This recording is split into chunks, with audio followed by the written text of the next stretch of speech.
Assalamualaikum, halo. Pada video kali ini, saya akan menjelaskan materi yang berjudul Pembelajaran Tematik Integratif dan Permata Pelajaran Berbasis Keterampilan Abad 21 dan Proyek Penguatan Profil Pelajar Pancasila P5. Tema materi yang akan dibahas diantaranya yang pertama, pembelajaran tematik integratif kelas rendah, pembelajaran permata pelajaran berbasis keterampilan abad 21, pembelajaran permata pelajaran kurma, proyek penguatan profil pelajar Pancasila atau P5.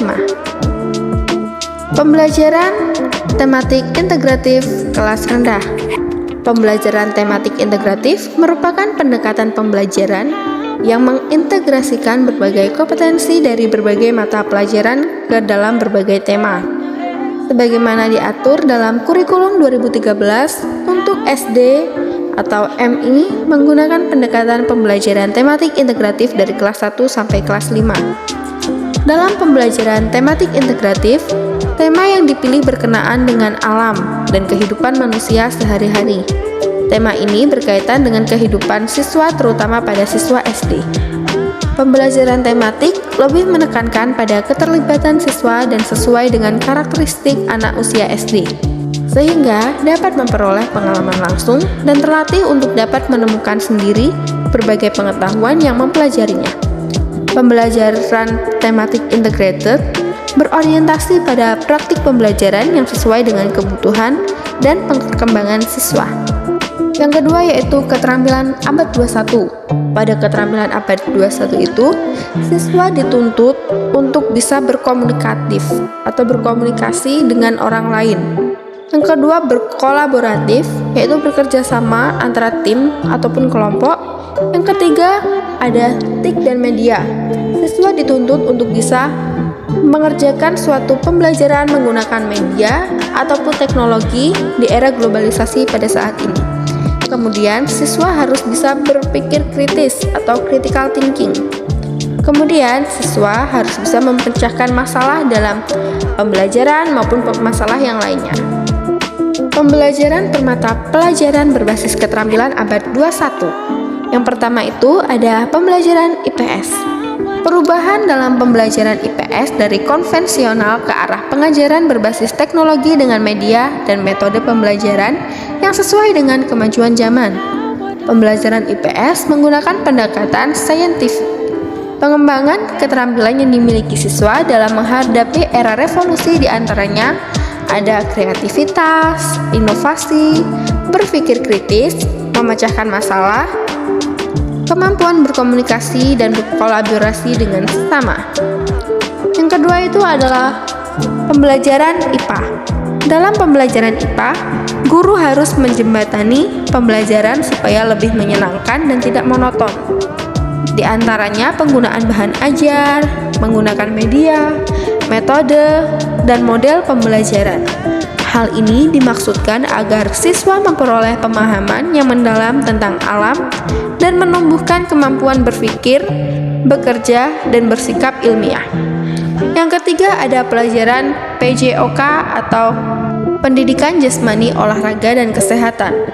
Pembelajaran PJOK ini pada abad 21 lebih menggunakan teori belajar kontemporer yang beraliran konstruktivisme. Aliran ini cenderung pada pendekatan pembelajaran yang berorientasi pada siswa. Siswa dianggap memiliki potensi dan diutamakan, sedangkan guru hanya mendampingi dan memfasilitasi, mengarahkan, dan mendukung proses pembelajaran. Kemudian ada seni budaya dan prakarya. Seni budaya dan prakarya ini mengandung sifat penting, diantaranya yang pertama ada multidimensional, yang kedua multilingual, dan yang ketiga adalah multikultural. Di sini ada juga pembelajaran atau pelajaran PAI, Pendidikan Agama Islam. Guru memberikan stimulus kepada peserta didik agar dapat merespon pembelajaran. Peserta didik dituntut untuk berpikir kritis sehingga bisa menyampaikan argumen tentang materi pembelajaran PAI yang masih ambigu menurut peserta didik tersebut. Yang kemudian ada pembelajaran bahasa Indonesia. Aktivitas disusun secara sistematis kontekstual, merangsang interaksi para peserta didik, menggunakan bahasa yang otentik, mengakomodasi keinginan dan kebutuhan peserta didik akan pengetahuan dan keterampilan bahasa yang hendak dicapai, dan merangsang ide yang relevan dalam memulai aktivitas dalam mendukung ketercapaian hasil belajar bahasa peserta didik. Ada pelajaran matematika. Pembelajaran ini dituntut harus meningkatkan 4 aspek keterampilan agar siswa dapat menggunakan berbagai teknik untuk membuat ide-ide baru yang bermanfaat, merinci, memperbaiki, menganalisis, dan mengevaluasi ide-ide guna mengembangkan, memaksimalkan usaha kreatif, dan mendemonstrasikan keaslian temuan baik secara individu maupun kelompok. Kemudian pelajaran PKN. Kemampuan menghargai keragaman budaya dan masyarakat di tingkat lokal, nasional, dan global. Kemampuan menggunakan teknologi dan media dalam berkomunikasi dan mengeluarkan argumen. Pembelajaran permata pelajaran kurikulum merdeka. Menurut Kemendikbudristek, struktur kurikulum merdeka SD disusun menjadi 2 kegiatan utama, yaitu ada intrakurikuler dan P5. Mata pelajaran yang ada pada kurikulum merdeka antara lain, yang pertama ada IPA dan IPS yang digabung menjadi IPAS. Kemudian pendidikan agama dan budi pekerti, pendidikan Pancasila, bahasa Indonesia, matematika, pendidikan jasmani olahraga dan kesehatan, seni dan budaya yang meliputi adanya seni musik, seni rupa, seni teater, dan seni tari. Kemudian ada pelajaran bahasa Inggris, muatan lokal. Mata pelajaran SD di kurikulum merdeka berdasarkan struktur kurikulum. Yang pertama itu struktur kurikulum SD kelas 1, termasuk pada fase A. Mata pelajaran wajib terdiri dari pendidikan agama Islam dan budi pekerti, pendidikan Pancasila, bahasa Indonesia, matematika, PJOK, seni dan budaya. Sedangkan mata pelajaran pilihan diantaranya ada mulok, bahasa Inggris, dan mapel lain yang sudah disiapkan oleh satuan pendidikan.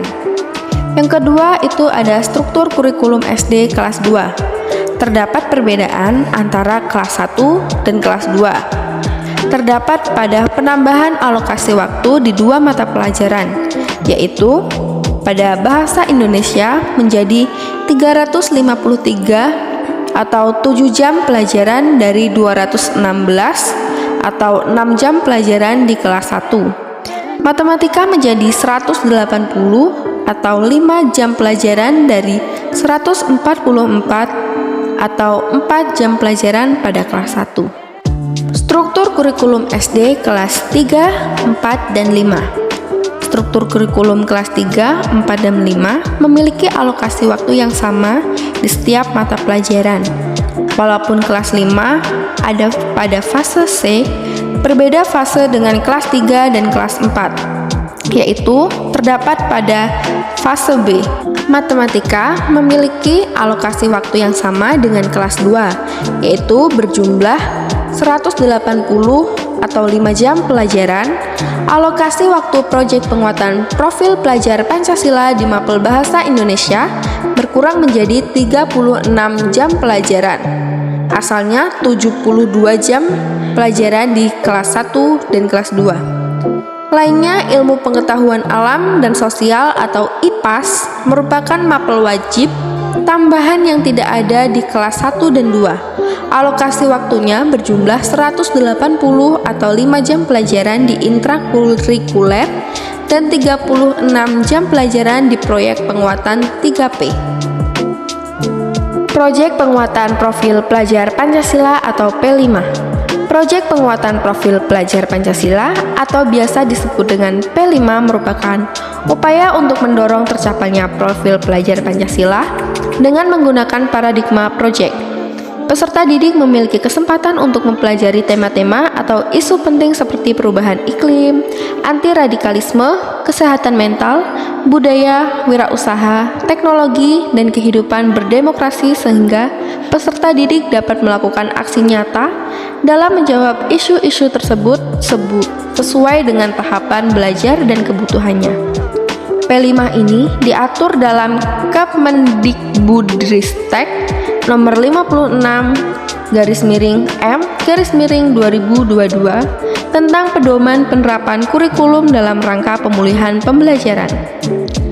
Pada P5 ini terdapat prinsip-prinsip yang diantaranya itu yang pertama holistik, yang kedua kontekstual, yang ketiga berpusat pada peserta didik, yang keempat eksploratif. Adapun tahapan-tahapan pelaksanaan P5 diantaranya yang pertama, merancang alokasi waktu dan dimensi profil pelajar Pancasila. Yang kedua, membentuk tim fasilitasi proyek. Yang ketiga, identifikasi tingkat kesiapan satuan pendidikan.